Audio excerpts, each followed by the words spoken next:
Yeah next ఇక ఇదొక important అంశం. ఔటర్ ఒక పాడి ఆవు లాంటిదని చెప్తా ఉన్నారు.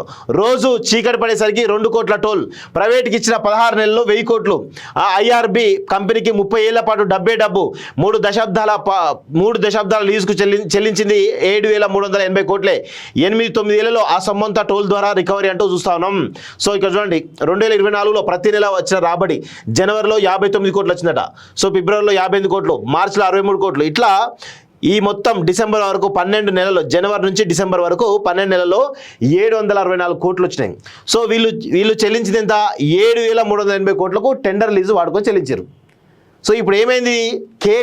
కేసీఆర్ అనేటువంటి ఒక దుర్మార్గుడు చేయబట్టి 7,300 కోట్ల కకృతి పడి మొత్తం ఓఆర్ఆర్నే లీజుకి ఇచ్చేసిండు. మొత్తం దోచుకోర్రా నాయన అని చెప్పేసి మొత్తం కాసుల కకృతి కట్టుబడి ఇచ్చేసిండు, కకృతిపడి. ఈ విధంగా కేసీఆర్ చేసినటువంటి దుర్మార్గాలు అంతా ఇంత కావు, ఇది అందరూ కూడా గుర్తుపెట్టుకోవాలి. So Hyderabad outer ring road నిర్వహణకు వేలం పాటలు దక్కించుకున్నటువంటి ప్రైవేట్ సంస్థకు కాసుల పంట పండుతోంది.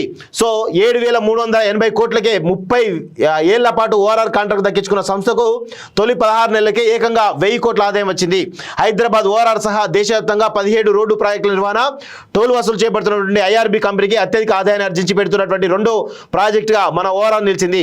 ఉత్తర దక్షిణ భారతదేశాలు కలుపుతున్నటువంటి NH44 నుంచి మాత్రమే హైదరాబాద్ ఓఆర్ఆర్ కన్నా ఎక్కువ ఆదాయం ఈ సంస్థకు వస్తుంది. ప్రతి నెల టోల్ ఆదాయం 4% నుంచి 10% పెరుగుతోంది. 2024 సంవత్సరంలో ఏకంగా 764 కోట్ల ఆదాయం వచ్చింది. బంగారు బాతు లాంటి ఔటర్ను అమ్మారంటూ గతంలో ఆంధ్రజ్యోతి రాసినటువంటి కథనం తాజా గణాంకాలతో నిజమైంది. వచ్చే 30 ఏళ్ళలో సదరు కంపెనీ 1000 కోట్లు ఈ ప్రాజెక్ట్ ద్వారా ఆర్జించనుంది. దేశంలోని ఏ మహానగరానికి లేని విధంగా హైదరాబాద్ చుట్టూరా 158 కిలోమీటర్ల మీద నిర్మించినటువంటి ఔటర్ రింగ్ రోడ్ ఏదైతుందో దీని ద్వారా ఈరోజు కొన్ని వేల కోట్ల రూపాయల నెహ్రూ ఔటర్ రింగ్ రోడ్ను బీఆర్ఎస్ ప్రభుత్వం ప్రైవేట్ సంస్థకు లీజుకి ఇచ్చింది. ఐఆర్బి అనుబంధ సంస్థ IRB Golconda express way private లిమిటెడ్కు 30 ఏళ్ల పాటు నిర్వహణ, టోల్ వసూలు అప్పగించారు. మొత్తం సొమ్ము 7,380 కోట్లను ఒకేసారి చెల్లించారు. 2023 ఆగస్టు 11 నుంచి outer ring road private company ప్రారంభించింది. మొదట రోజుకు 1.55 కోట్ల నుంచి 1.65 కోట్ల వరకు వచ్చింది.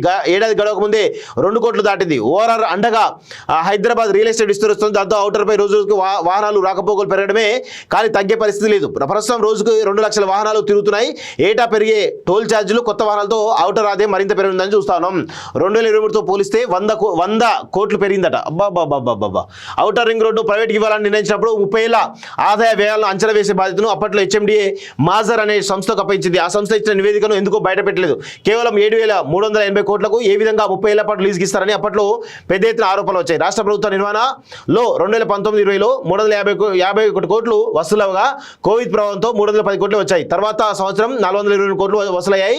2022-23లో 543 కోట్లు వసూలయ్యాయి. అంటే ఏకంగా 20% పెరిగింది. ఆదాయం ఏటా కనీసం 20% పెరుగుతున్నట్టు స్పష్టంగా తెలుస్తున్న మాజర్ సంస్థ నివేదికలో ఈ గణాంకాలు తప్పనిసరిగా పొందుపరిచి ఉన్న గత ప్రభుత్వం ఎందుకో ఈ నివేదిక బయటకు రానివ్వలేదు. ఔటర్ లీజుకి ఇవ్వడానికి బేస్ ప్రైస్ను వెల్లడించలేదు అంటూ చూస్తున్నాం.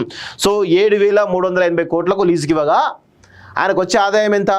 దాదాపు 30,000 కోట్ల ఆదాయం. అంటే 23,000 కోట్ల రూపాయలు కేవలం ఔటర్ రింగ్ రోడ్ ద్వారా ఐఆర్బి సంస్థకు కట్టబెట్టిండు కేటీఆర్. దానిలో మరి కేసీఆర్ కమిషన్ ఎంత? ఇది కూడా మాట్లాడుకోవాలి కదా మనం. వాళ్ళు కమిషన్ లేకుండా ఏమి ఇయ్యరు. ఎందుకంటే కల్వకుంట్లలో అంటే కల్వకుంట్లలో అనేది అందరికి కూడా తెలుసు. సో ఈ విధంగా గత ప్రభుత్వంలో వీళ్ళు చేసినటువంటి దురాఘాతాలు అంతా ఇంత కావు.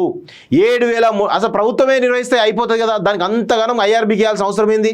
దీని వెనకాల మతలబేంది అంటే ప్రభుత్వ ఖజానాను మొత్తం కూడా ఈరోజు సంకనాకిచ్చేసి అన్ని ప్రభుత్వ ఆస్తులను కూడా ఈరోజు ప్రైవేట్ వ్యక్తులకు అమ్మించినటువంటి దొంగలు, ఈ దొంగన కొడుకులంతా కూడా ఈ కల్వకుంట్లలో. వీళ్ళందరినీ కూడా నిజంగానే చెప్తా ఉన్నాను, ఈ కల్వకుంట్ల కేసీఆర్ ఫ్యామిలీ అందరినీ కూడా అమరవీరుల స్తూపం ముందు ఏం చేసినా తప్పే లేదు. వీళ్ళని అంత దారుణంగా వీళ్ళు బిహేవ్ చేసిన విషయంలో మనందరం కూడా గుర్తుపెట్టుకోవాలి.